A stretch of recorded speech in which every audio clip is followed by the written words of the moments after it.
Pronto, subiu. Não, mas aí agora. voltou. Mas, ô Igor, qual que você acha que então, nessa lógica que o dólar deve dar uma arrefecida, né, deve dar uma lateralizada aí nessa casa, igual você falou mesmo, qual você acha que deveria ser a melhor estratégia para conseguir dolarizar essa parte da carteira? Né? Comprar de fato câmbio, comprar empresa, comprar ETF, né? Porque, por exemplo, uma empresa dolarizada, sei lá, Suzano e Klabin, né, que trabalha com celulose, ela vai bem com dólar, mas também ela tem os resultados ali, né? Você pode fazer uma análise fundamentalista da empresa, caso ela tenha algum gatilho de alta ali, consegue segurar a sua porcentagem. Ou você acha que valeria mais a pena ter alguma outra coisa, um ETF ou um câmbio aí? Tá, eu acho, da nosso entendimento aqui, que é bem interessante que a gente sempre dolarize via algum tipo de ativo. Então, acho que a primeira coisa que o investidor ele tem que decidir é se ele precisa desse recurso lá fora. Então, essa é uma primeira decisão. Se ele vai começar, se ele vai precisar gastar esse recurso lá fora.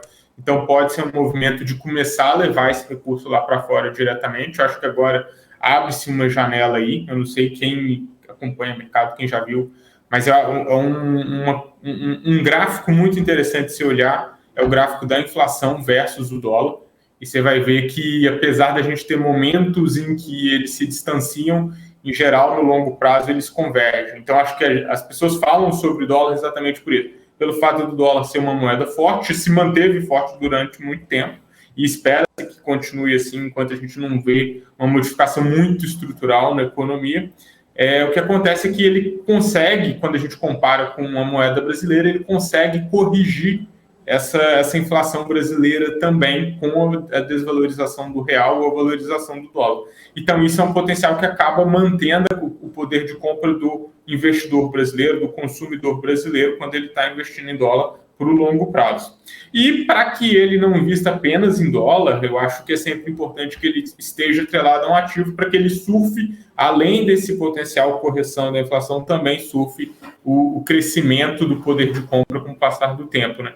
Então a gente sempre, eu acho que primeiro é a decisão se ele quer fazer isso dentro do Brasil ou se quer fazer lá fora. Nos últimos 2 anos a gente ganhou diversas opções que não existiam há 2 anos atrás, então acho que isso foi um avanço muito importante para o brasileiro, principalmente para quem não tinha muito recurso. Então, agora a gente já consegue, com muito pouco dinheiro, investir em ativos internacionais. Então, esse seria um caso, então, via BDR, via fundos, todos os nossos fundos de ações, a gente sempre tem essa visão de que a gente tem que levar e a gente tem que diversificar no mundo também. Então, a gente sempre expõe uma parcela da nossa carteira a empresas internacionais também, então eu iria mais por esse sentido. Se não tem muito acesso, iria via mercado brasileiro, via BDRs, via ETFs, e se já tem acesso e se quer levar esse dinheiro para fora, que comece a enviar esse recurso para fora e investir diretamente lá. Perfeito, perfeito. Igor, tá pipocando de pergunta aqui no chat, então vamos trazer aqui, senão eu não consigo fazer as perguntas, aí... Enfim, bom, tem primeiro, uma pergunta do Helder ou eu já passei, perdi alguma? Não, só trazendo rapidinho, tinham perguntado sobre Vamos 3 aqui antes, eu fui dar uma pesquisada, o Murilo, Vamos 3, inclusive o Igor até pode me corrigir se eu estiver errado, mas ela estava na lista daquelas 11 empresas que você só pode investir se for um investidor qualificado. Se não me engano, acho que essa mudança foi feita na CVM, eu estava até dando uma checada em outubro do ano passado. Dia 1 de outubro de 2021, que foi a história da CVM 476, um negócio assim. Então, era essa história. Isso. Não foi isso, Igor? Exatamente. Como o processo de emissão não foi para investidor por uma oferta 400, que a gente chama, que acabou que, naquele caso ali, algumas corretoras acabaram ofertando para uma parte para um público que não necessariamente atendia aos pré-requisitos e acabou sendo ofertado para pessoas que não atendiam esses pré-requisitos ali de uma oferta 476. Mas a Vano eu acho que é um caso interessante, a gente está vendo, e acho que esse último mês agora a gente viu uma movimentação bem interessante na Bolsa Brasileira, né, que eu acho que foi uma mudança do paradigma que a gente estava trabalhando. A gente começou a ver primeiro o setor financeiro, foi um período interessante para o setor financeiro. depois de muito tempo estável, paralisado, né? E acho que o setor de logística, as empresas, principalmente agora, que começam as empresas que foram mais depreciadas lá na crise de 2020, que acabaram não se recuperando, elas começaram, acho que, a se movimentar um pouco mais a partir desse ano, né? A gente começa a ver uma normalização mais clara, a gente já está teve mais uma onda de Covid, a gente já viu uma resposta, a gente já viu a resposta que a vacinação deu também.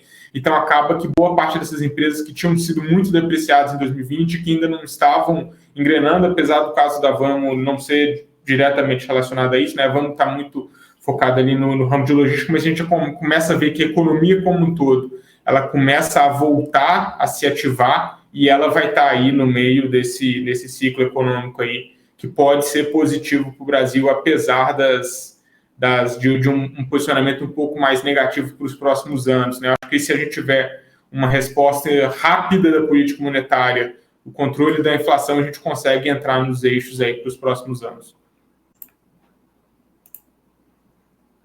Gente aqui perguntando para a gente, aqui, deixa eu até trazer aqui, ó, o Helder aqui perguntando sobre varejo. Varejo, eu comprei a Target hoje. Será que fiz um bom negócio? Target, ele deve estar falando do BDR, então TGTB34, né, que é um dos maiores supermercados lá dos Estados Unidos. Você acha que ele fez um bom negócio, ô Igor? Olha, eu não estou acompanhando, tá? Não acompanho a Target. Eu vou dizer um pouquinho, e até não como recomendação, mas o que a gente faz, como a gente está mais alocado hoje dentro dos nossos fundos, tá?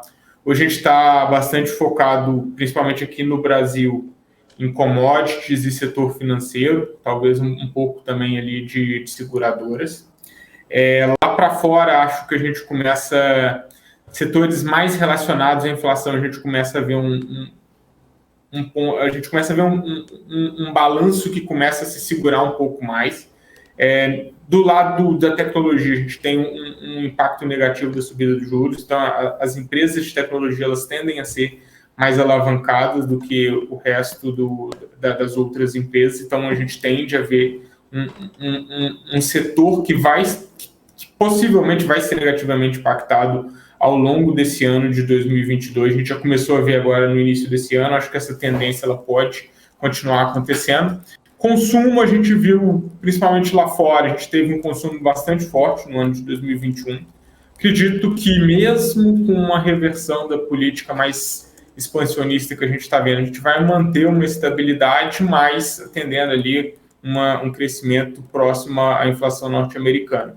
Então, acho que é isso, eu não estou acompanhando o papel, e hoje, no Brasil, eu não acho, a gente não tem nenhuma posição de varejo. Se a gente tem, são posições muito pequenas, a gente não tem nenhum case muito específico de varejo dentro das nossas estratégias, e acho que a gente, para o Brasil principalmente, a gente não deve ver uma movimentação muito expressiva no nosso consumo como um todo, o que acaba mantendo essas empresas aí como empresas que estão, a gente segue um pouquinho mais neutro frente a possibilidades relacionadas a empresas de minério, relacionadas ao setor bancário e ao setor de seguros.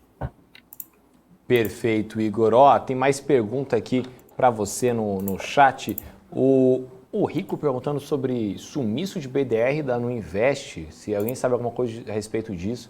Eu não vi nenhuma notícia disso. Você viu alguma coisa sobre isso, Igor, aí no seu radar, sobre sumiço de BDR? Não estou sabendo. Isso pode acontecer, de vez em quando a gente tem alguns problemas técnicos em termos de infraestrutura, tanto da corretora quanto da B3. Pode acontecer de acontecer em algum momento a gente ter esse sumiço, mas não sumiu efetivamente, né? Foi só uma perda de informação que algum dos entes pode ter ocorrido, tá? Mas não estou sabendo de nada. Então fique calmo e espera aí. Ó, tem gente aqui falando que inclusive sumiu deles. Alô, Nubank, ajuda os caras lá, meu, pelo amor de Deus, lá que o pessoal tá com medo aqui, ou B3, né? Enfim, ajuda os caras lá. Bom, ó, o Anselmo Lessa perguntando aqui, o Igor, você acredita que depois que o Fed anunciar a alta dos juros em março, o Bovespa, no caso, ele não teve o I, o Bovespa vai derreter? Olha, acredito que não, tá? Eu acho que A gente tem uma coisa bem conflitante nesse ano de 2022, que é, ao mesmo tempo que a gente tem a nossa taxa de juros subindo, a gente está observando a Bolsa subir também. E eu acho que a gente pode observar isso ao longo desse ano, exatamente porque no ano passado a gente teve uma depreciação muito alta dos ativos. É aqui que eu chamo de ponto de atenção principalmente para o Brasil. Eleições, acho que o mercado ele já começou a precificar uma vitória possivelmente do Lula para o ano que vem, e já começou a colocar isso no preço, e talvez uma política um pouquinho mais centrista e moderada, o que pode ajudar o desenvolvimento da economia. Então isso eu acho que já começou a entrar dentro do preço, mas é claro que a gente nunca sabe, não sabe também quais serão os candidatos. Então a gente tem alguns nomes hoje, mas isso tudo pode mudar ao longo desse ano, né? Então acho que essa é uma discussão que vai ser muito importante, principalmente ali a partir de agosto para outubro. A gente deve ter muita volatilidade, mas o mercado já começou a trazer um pouco dessa antecipação. O Fed ele vai ser uma movimentação importante. Por quê? Porque quando o Fed vai subir, quando o Fed sobe juros, em geral, o mundo todo ele tende a sofrer um fluxo cambial, um fluxo de capital negativo. Então, os investidores hoje, o norte-americano ele investe muito fora, ele tende a começar a trazer dinheiro para os Estados Unidos novamente, porque ele começa a ver um trade-off mais alto, uma taxa de juros mais atrativa para eles. Então, eu entendo que isso tende a impactar, a gente vai acompanhar. Eu acho que, como eu havia colocado, o fato da gente ter feito essa política monetária contracionista antes pode permitir que a gente consiga se sustentar menos altas por mais tempo, menos altas do dólar, menos saída de capital por mais tempo do que outras economias emergentes. E acho que isso vai impactar, mas eu acho que a gente está num cenário que ele ainda está muito incerto. Então pode ser que a gente tenha uma movimentação bastante expressiva, mas se a gente olhar para o histórico de 2021 e agora de 2022, o que a gente vai ver é que está tendo uma entrada muito forte de investidor estrangeiro, mesmo eles sabendo já que o Fed vai aumentar os juros. Então, acho que isso, apesar de provavelmente vai ter um impacto, mas eu acredito que ele vai ser um impacto menor do que em cenários bases no passado. Show de bola, Igor. Show de bola aqui. Vamos trazer mais aqui perguntas da galera do chat. O Helder perguntando aqui. Pergunta para o Igor se ele tem acompanhado os ETFs de petróleo e commodities e se eles devem performar bem nesse ano. Você tem acompanhado por aí, Igor? Então, hoje parte das nossas carteiras elas estão focadas em commodities e a gente tem algumas posições em petróleo também. Acho que são dois cases para esse ano de 2022. A gente ainda está com dólar, olhando aqui para o Brasil, principalmente, um dólar ainda bastante depreciado, que torna essas empresas aí atrativas aos olhos do mercado internacional. A gente teve um caso importante que aconteceu lá na Rússia com a Ucrânia. A gente está vendo essa discussão aí, se vai ter algum tipo de guerra ou não.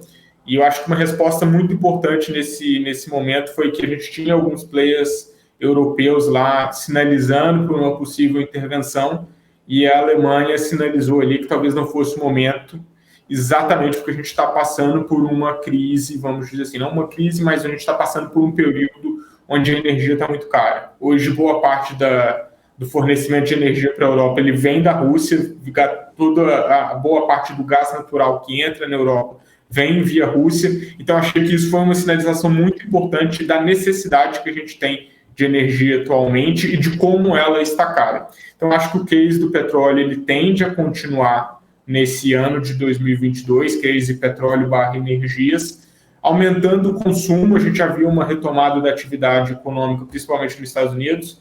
Esse ano, eu entendo que vai ser uma retomada da economia, principalmente da parte europeia, que estava mais lenta do que quando a gente compara com os Estados Unidos. Eu acho que agora eles começam a engrenar mais. E como a gente fala, como a gente sabe, quando a gente tem o reaquecimento da economia, em geral, a gente vai ter muito uso de energia e esses ativos tendem a performar bem. E do outro lado, a gente ainda tem a OPEP ali, que de certa forma tem segurado um pouco o oligopólio, tem segurado um pouco a oferta. Os Estados Unidos tentou impactar isso no final do ano passado, colocando oferta de petróleo no mercado, mas mesmo assim não conseguiu uma mudança muito forte do preço. Então, acho que a gente tende a permanecer aí nesse estado que a gente está atualmente ali, onde a gente tem um petróleo um pouquinho mais caro e que isso deve continuar aí para esse ano. Perfeito, Igor. Ó, o Helder aqui mandou outra pergunta aqui. Outra pergunta, Rafa. A inflação dos Estados Unidos bateu no teto e pode retornar a níveis pré-pandemia, na opinião do Igor? Acho que isso para 2022 a gente começou a já ver uma possibilidade, já começou a ver a possibilidade de estar acima da meta e estar fora também do teto. Então acho que por isso que a gente pode ter um Banco Central até buscando uma política monetária mais contracionista ainda do que a gente vem esperando, que o mercado vem esperando. Mas acho que em níveis ali próximos a 2020, eu acho mais difícil, tá? Acho que a gente vai ter um aprendizado, um reaprendizado aí dos níveis mais baixos de inflação que a gente espera. Então, acho que demoraria pelo menos aí de 2 a 3 anos para a gente conseguir buscar um patamar próximo aí de 2%, 2,5% que a gente viu ali em meados de 2020. Excelente, excelente, Igor. Ó, tem mais gente aqui mandando para nós aqui. Vamos ver aqui, vamos ficar... Peraí que eu tô... peraí que agora... Gente do céu. É que você falou do Lula, aí o pessoal fica mandando Lula aí, a gente perde aqui as perguntas, gente. Para de brigar de política aí, gente, pelo amor de Deus. Mas o Nando Meireles aqui falando, boa tarde, qual foi o problema hoje com o IFNC? Todo esse estresse por conta do quarto trimestre do Santander, como é que você viu esse resultado do Santander, o Igor? Então, acho que o setor bancário, a gente vai passar por esse quarto trimestre, ele vai acontecer no seguinte movimentação, né? Primeira a gente vai começar a ver resultados bons, mas não tão bons. E acho que isso vai se manter em 2022, tá? Que a gente, apesar de 2021 ter sido um ano onde o crédito cresceu, a gente teve também a redução lá da provisão para perdas da maior parte dos bancos. O Santander era um que tinha uma provisão menor frente a outros, como Itaú, que foi muito mais conservador na época da pandemia. Então, o Santander ele é conhecido por ser um banco um pouco mais agressivo do que seus pares no varejo brasileiro. E a gente vai começar a ver resultados bons que em 2022 eles tendem a começar a ficar mais estáveis e também com menores crescimentos do que a gente viu no último ano. Mas ainda assim, o que a gente viu, acho que a gente está discutindo uma coisa muito importante que aconteceu e foi uma movimentação bem interessante ao longo de 2021, que foi essa discussão sobre bancos digitais e também os bancos tradicionais. A gente viu no passado os bancos digitais subindo muito, todo mundo na expectativa de que com a nova oferta de produtos, com também a escalabilidade dessas estruturas, que eles pudessem buscar boa parte do mercado desses bancos tradicionais. E acho que agora a gente entra também numa tendência um pouquinho distinta, né? A gente viu também os preços começarem a cair, em parte porque a gente está com uma política monetária mais contracionista, então os juros ele começa a afetar essas estruturas mais alavancadas, e quando a gente está falando de estrutura mais alavancada, a gente começa a ver que a captação começa a cair também.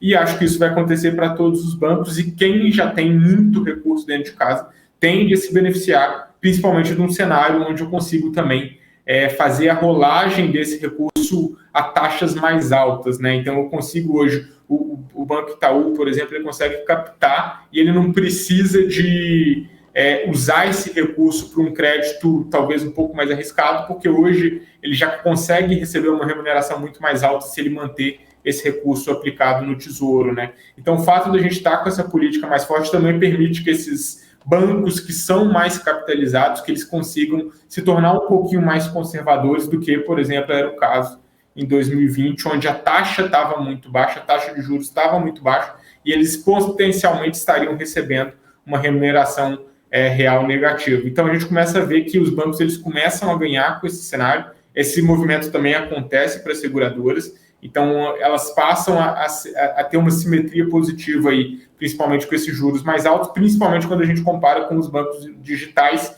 que hoje eles estão num ciclo de crescimento muito mais expressivo e também da necessidade de realização de investimento. Então, acho que os resultados eles podem vir um pouquinho abaixo do esperado, mas que a gente está numa tendência positiva para o ano aí, quando a gente fala do setor financeiro.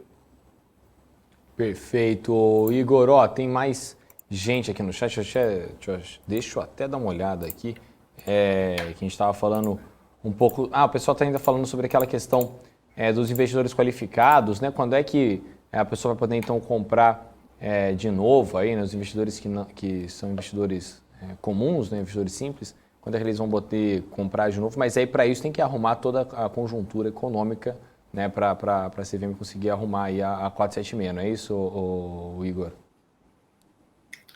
A 476 ela é só um tipo de oferta que um determinado ente faz ao mercado. Em geral, a gente tem dois tipos de oferta, que é a oferta 476 e a oferta 400. A oferta 476 ela não é entendida como uma oferta pública. E o que eu quero dizer com isso? A oferta 400 é um processo muito mais demorado e que a CVM tem muito mais atenção no processo de uma oferta 400 do que numa oferta 476. E quando a gente está falando de oferta 476, em geral, ela só é oferecida para investidores profissionais e esses investidores profissionais, a partir ali de 3 meses, eles podem fazer a venda desses ativos para os investidores qualificados. Então, é isso que acontece e que aconteceu com a Vamos. Eles não fizeram a oferta 400, que em geral permite a entrada de qualquer tipo de investidor, mas foi feita ali via uma 476 para alguns entes profissionais que depois alocaram, fizeram ali uma coisa que a gente chama de conta e ordem, alocaram alguns clientes específicos. Então, isso é uma coisa que a Vamos ela vai ter que ver também, junto com a CVM, vai ter que ver se ela quer fazer uma nova oferta 400, emitir mais capital via oferta 400, dado que ela está tendo uma demanda expressiva aí do investidor de varejo, investidor pessoa física, então isso pode ser um caso aí que a gente possa ver nos próximos anos. Perfeito, então. Ó, aqui, ó, o Leandro Soares perguntando para a gente. Boa tarde, senhores. Com a alta de juros ajustada pelo Copom, como ficará a renda fixa? Exemplo, o CDI, por exemplo, aí. Como é que você enxerga isso, Igor? Então, subindo 150 pontos hoje, amanhã a gente já inicia aí com o CDI a 10,65. Em geral, por convenção de mercado, o CDI ele é sempre 10 pontos abaixo da taxa Selic, então acho que é isso que a gente vai ver. Numa expectativa aí para a próxima reunião também de atingir algo em torno ali de 11,75 a 12 de taxa Selic, o que equivale ali, o CDI seria essa taxa menos 0,10. Show de bola, show de bola. Igor, agora uma última pergunta aí, antes da gente poder finalizar. A gente está tendo uma discussão muito interessante aqui, né, nos últimos dias, de tentar entender o movimento do investidor estrangeiro, né? A gente viu um holofote ali sendo alterado, né, principalmente nos gatilhos ali de queda nas bolsas norte-americanas, que antes eram para o Covid-19, mas agora a gente tem visto cada vez mais essa lógica da tensão geopolítica no radar afetando o investidor. Você acha que realmente teve essa virada de chave, né? Agora o assunto lá fora, né? A mentalidade do investidor é mais voltada para essa lógica da tensão geopolítica, até porque a gente tem já vacina, né? Enfim, aí contra a Covid-19? Acho que sim, acho que a gente já começa a celebrar que a Covid está passando, então acho que todo o programa de vacinação foi o que permitiu isso. Então, se a gente vê a mortalidade da Covid-19 nas suas primeiras variantes, o que está acontecendo agora, a gente vê que tem uma redução muito expressiva da mortalidade. Então, isso permite que, com as práticas higiênicas e também sinalizadas aí pelo CRM, que a gente consiga ir retomando cada vez mais as nossas atividades sociais, as nossas atividades econômicas, que talvez precisaram ser paradas no final de 2020 até meados ali de 2021. Então, acho que isso começa a sair um pouquinho, a gente vai discutir essa doença, eu acho que ainda mais algum tempo, então a gente já vem discutindo ela há muito tempo e a gente tende a discutir aí mais algum tempo, novos potenciais variantes, o que a gente vai acontecer, mas o fato da gente ter aprendido e também estar no nosso passado recente como lidar com esse tipo de doença, permitiu que também a gente conseguisse sobreviver e também se adaptar a um ambiente onde isso vai ser discutido, vai ser trabalhado. Então, acho que isso começa a sair um pouco do panorama internacional e a gente começa a ver outras variáveis que sempre impactaram a economia, sempre impactaram também as bolsas e que começam a voltar à tona, principalmente assim, com a sua intensidade mais aflorada. Eu acho que esse caso da Ucrânia ali junto com a Rússia é um caso importante. A gente tem outras discussões importantes no mundo também, que é a discussão da energia, a discussão da retomada econômica, das diversas políticas fiscais que foram feitas nos últimos 2 anos, se vai haver uma continuidade ou não, se vai a gente começar a observar uma contração dessas políticas fiscais, principalmente que foram feitas pelo governo norte-americano, pelo governo, pela zona do euro também. A gente vai começar a discutir, eu acho que muito esse ano, política monetária, então a gente teve a primeira sinalização do FED, isso vai começar a repercutir ao redor do mundo nos diversos bancos centrais de cada um dos países das regiões econômicas, então acho que isso vai ser uma discussão importante para 2022 que tende a movimentar o mercado, entre outros potenciais fatos mais pontuais que vira e mexe a gente acaba vendo e que acaba sendo notícia que podem impactar o mercado. Show de bola. Ô Igor, eu ia te dispensar, eu te prometi que ia dispensar, mas é que o pessoal do chat gosta de me deixar com saia justa para entrevistado. Né? Então mandaram outras 2 perguntas aqui no finalzinho, aos 45 do segundo tempo, então vou te fazer, porque senão também... Já faz as duas juntas e... vamos embora. Ó, o Ari Esteves perguntou, Igor, boa tarde. Títulos do Tesouro pré-fixado, LTN, já poderiam entrar no radar de quem quer ancorar risco-retorno no portfólio a partir da decisão do Copom de hoje? Inclusive, ele elogiou o programa, muito bom programa, parabéns à BMC. Obrigado, Ari Esteves aí. E a Ana Luísa Soares Pereira também perguntou sobre qual a sua visão sobre a saída dos institucionais na B3 em janeiro. Tivemos mais de 32 bilhões de entrada de estrangeiros, porém, os institucionais saíram em massa. Então, aí... Essas são as 2 perguntas aí para você de saideira, então. Te prometo. Enfim.